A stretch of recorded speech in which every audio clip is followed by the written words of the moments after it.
Hello everybody and welcome. In this video I am going to show you how to call Siri using your earbuds LENOVO ThinkPlus XT92.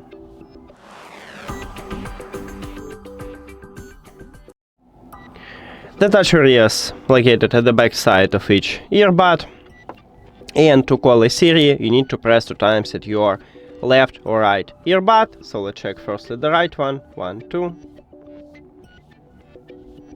And as you can see, I call a Siri.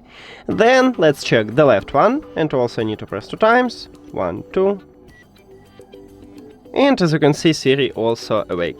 And this one is the only one option how to call a Siri, because we have no application, so we cannot customize gestures. That's it. Thank you for watching this video. If you found it helpful, please consider subscribing to the channel and leave the like on the video. See you later.